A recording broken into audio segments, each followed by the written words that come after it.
उस निर्णय को हम लोग बदलने के लिए सरकार से मांग करते हैं और वैसे अधिकारियों को हटाने की मांग करते हैं जिसने पूरी व्यवस्था को इस प्रकार से रचा कि बीपीआरओ और बीडीओ के युद्ध में पूरी पंचायती राज व्यवस्था आज चकनाचूर हो चुकी है। सभी लोगों से कहना चाहते हैं कि पंचायती राज व्यवस्था अगर बैठे हैं विकास करना चाहते हैं तो प्रखंडों में और गाँवों का सर्वेक्षण कराइए।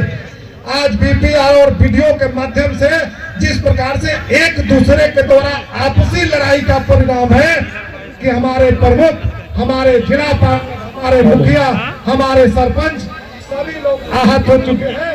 तो सभी लोग जिस प्रकार से पंचायत प्रतिनिधियों पर जिस प्रकार से आज हाल के दिनों में आपस में मुकदमे किए जा रहे हैं और अधिकारियों के तालमेल नहीं होने के कारण जिस प्रकार से मुकदमेबाजी का रूप दे करके और अधिकारी भी हमारे मुखिया को फंसाने का काम कर रहे हैं। मैं बताना चाहता हूं सरकार से कि आप सचेत हो जाइए और वैसे अधिकारी जो चाहे वो प्रखंड विकास पदाधिकारी हो या कोई अन्य अधिकारी हो, अगर एक दूसरे हमारे पंचायत प्रतिनिधियों को फंसाने का काम करेंगे या किए हैं, वैसे लोग जो आनन फानन में तत्काल में ही निर्णय करते हैं कि ये पंचायत प्रतिनिधियों का निर्णय गलत है। मैं उनके बताना चाहता हूं कि संविधान ने ग्राम सभा को राइट दिया है और ग्राम सभा का निर्णय सर्वोपरि है। अगर ग्राम सभा का निर्णय सर्वोपरि है तो फिर ये अधिकारियों का निर्णय सरासर गलत है, संविधान विरोधी है। मैं कहना चाहता हूं सरकार से कि जो भी बीपीआर और बीडीओ का मामला है, अविलंब सरकार अगर चाहती है पंचायतों में विकास करना तो उनके कार्यों का बंटवारा आखिर जनप्रतिनिधि, पंचायत प्रतिनिधि का नोडल पदाधिकारी कौन होगा, यह सरकार तय करे। अगर सरकार ये तय नहीं करती है, इसका साफ साफ झलकेगा कि सरकार पंचायतों को कुचलना चाहती है, सरकार के अधिकारी पंचायतों को कुचलना चाहते हैं। हाल के दिनों में अभी कई मुखिया पर हमला हुआ, कई सरपंचों पर हमला हुआ। अभी धमकी का मामला उत्पन्न हुआ है हमारे भागलपुर के मुखिया साथी पर। तो मैं बताना चाहता हूं कि सरकार स्तर पर हम लोग लगातार कह रहे थे कि सत्ता में बैठे हुए लोग अगर जिसको सुरक्षा की जरूरत है तो सारे मुखिया सुरक्षा नहीं मांग रहे हैं, सारे पंचायत प्रतिनिधि सुरक्षा नहीं मांग रहे हैं, सारे जिला परिषद सुरक्षा नहीं मांग रहे हैं। जिनको आवश्यकता है उनको सुरक्षा मुहैया कराइए, ये उनका राइट है। अगर असुरक्षित है तो उनको सुविधाएं मिलनी चाहिए।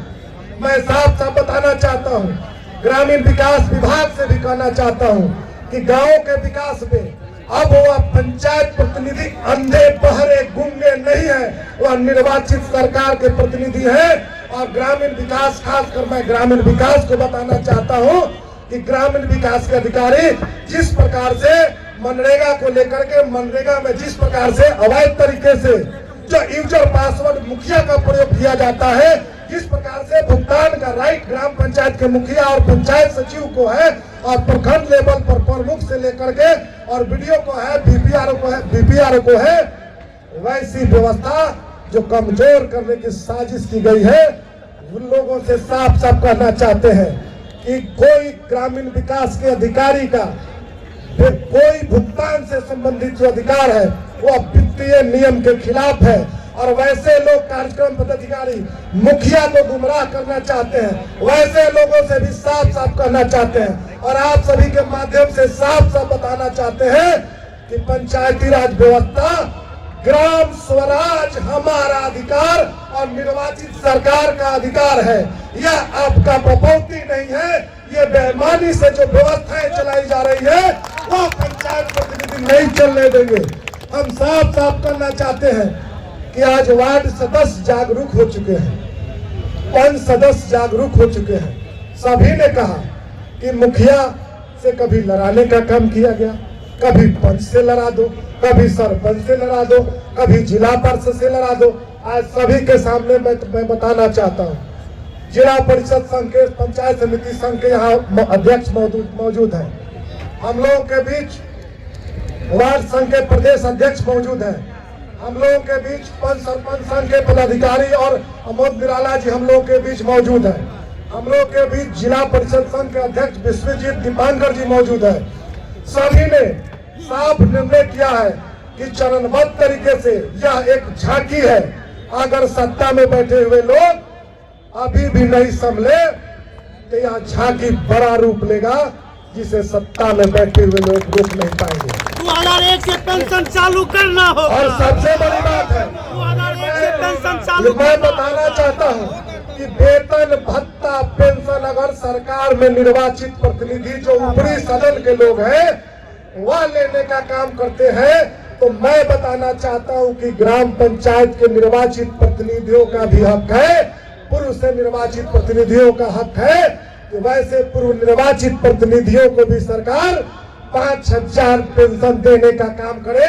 और वर्तमान में जो पंचायत प्रतिनिधि है सभी का 10,000 15,000 जिनका आवश्यकता अनुसार जो पद है, पद के अनुसार उनको वेतन मिले, भत्ता मिले, पेंशन मिले, जो सुविधाएं हमारा राइट है।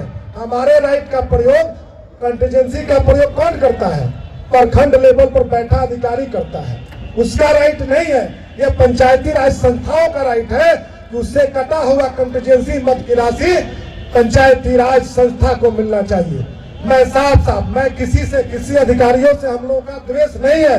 मैं बताना चाहता हूं कि सत्ता में कुछ लोग बैठे, मुख्यमंत्री जी भी बहुत बातें संज्ञान में लिए हैं, उसके लिए उनको हम लोग आभार भी व्यक्त किए हैं। लेकिन मुख्यमंत्री जी अभी भी बहुत ऐसे फैसले आपको लेना पड़ेगा जो फैसले पंचायती राज व्यवस्था को कमजोर कराने के लिए किया गया था, उस फैसला को बदलने का काम करिए ताकि आपकी पंचायती राज व्यवस्था, अगर आपका सोच है कि महिलाएं सशक्त हो, पंचायतों में सशक्तिकरण लागू हो, तो महिलाओं को जब अधिकार नहीं मिलेगा, महिलाओं को राइट नहीं मिलेगा, तो फिर महिलाओं के लिए जो व्यवस्थाएं हैं, जो व्यवस्था चलाने वाले लोग हैं, वैसे लोगों को सत्ता और प्रशासन में बने रहने की जरूरत नहीं है।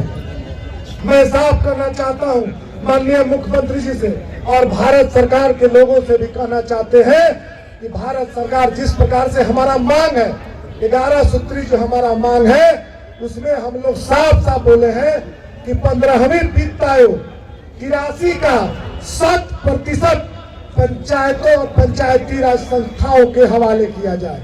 उसके अनुशंसा 2.7% जो बजट की राशि दी जानी है वह त्रिस्तरीय पंचायतों को मिले, न कि सोलर स्ट्रीट लाइट के नाम पर आज पंचायतें आर्थिक बोझ तले दबी हुई है।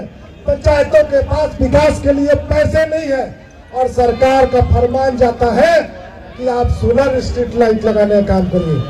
साफ वित्त आयोग कहता है कि सरकार अगर सोलर स्ट्रीट लाइट लगाएगी तो 29 विषय में हमारा राइट है, उस राइट में कर्णांकित अनटाइड का भी राशि है, तो हम अन्य योजना पर विकास कैसे करेंगे?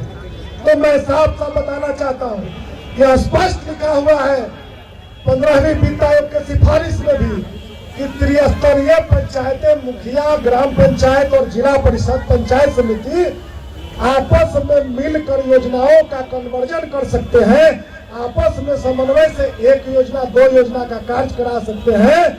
लेकिन सरकार में बैठे हुए लोग माननीय मुख्यमंत्री जी को गुमराह करके और उस राशि का भी हस्तांतरण कराने का काम किए हैं।